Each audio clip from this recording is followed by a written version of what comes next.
Okay, guys, to continue, because I really want to take off and go for my 4.5-hour power walk, okay? My escape. This is what Marion did. Just last year Marion paid for my cousin who I haven't seen in like 20 years, just like this one that, is down. Marion paid for her to come down now. Probably just in case, the annual cancer doesn't last until the family cookout in July, but whatever. You know me. I mean, my mom says to me, Marion's paying for Sandy to come to the family cookout, and I said, oh, what about Beth? Marion doesn't like Beth. What do you mean Marion doesn't like Beth, Mom? She says she doesn't like her. All right, that's all fine and good. You understand? Marion doesn't have to like Beth. Okay. Beth, I don't know her. All I know is she was very nice, and she sent us Christmas stuff, our whole family out Christmas stuff this past Christmas, including me, and sent a nice card saying, I'm glad to see you're back with your family or whatnot, But check this out.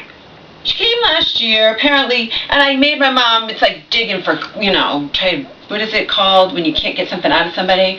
I got her to say, well, Mom, what do you mean she doesn't like her? Why? I don't know, she doesn't like her. Mom, that's ridiculous. Well, when she visited, Jessica, the one who has pancreatic cancer and is dying, she was diagnosed 17 months ago at stage 4, and she's getting worse, She's already lived 17 months. Only like 4% of people diagnosed with pancreatic cancer live past a year. I'm sorry, 20%. And like 1%, live some weird thing. 4%, 5 years, 20% over a year. That's it. She's already in the 20%. Okay, she's a fighter. She has so much love in her life, so many friends and family and whatnot. Okay, she lived a really, really good life compared to my mom. My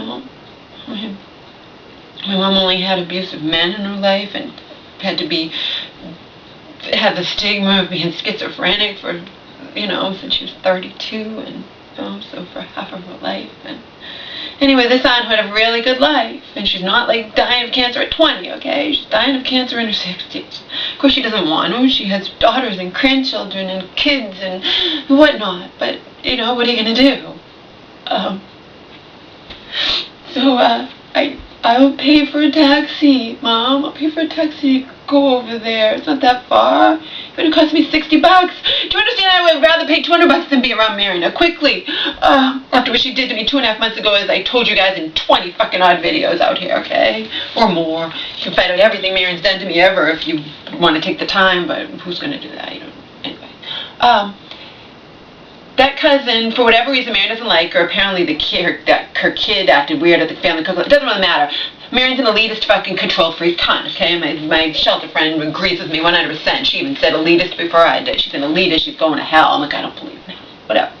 I don't believe in heaven or hell, but she's like, well, if there is a hell, she's going there. My cousin, okay, she asked Marion. Marion apparently is being cold towards her, whatever. She actually groveled. She called up Marion. Remember, Samantha or Jessica, the one who has cancer, I'm not using real names, obviously. I'm not stupid, okay? Is gonna fucking die. It's a different situation here. You can't stop her from going to the funeral, you fucking cunt.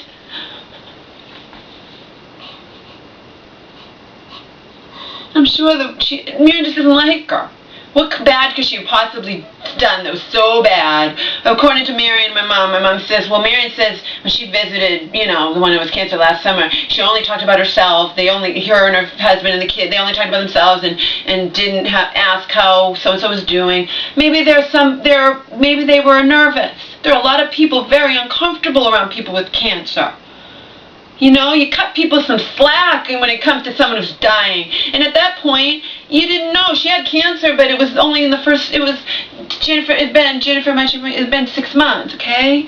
I don't know why she behaved or what the story is. I think Marion just doesn't like her for whatever reason. Who knows?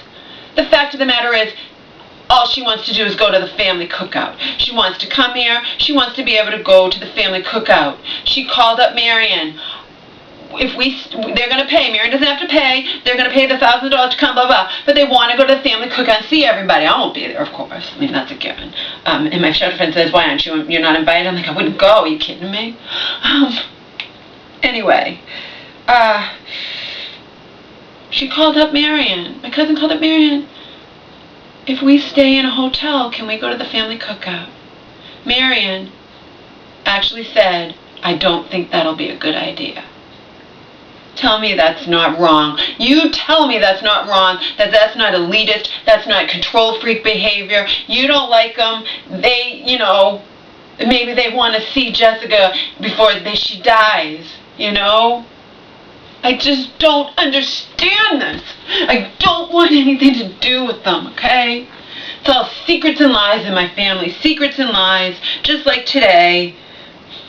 I'm going to send this note, and then the INACCESSIBLE cancer is going to know the truth, rather than that I'm a fucking bitch who didn't want to see her or get together with the cousin I haven't seen in 20 years ever, But who I know is like this with Marion, since Marion pays for her to come down and blah, blah, blah, whatever, and Marion obviously likes her, and I said to my mom, does insert the name of the INACCESSIBLE cancer, does she know that Marion told the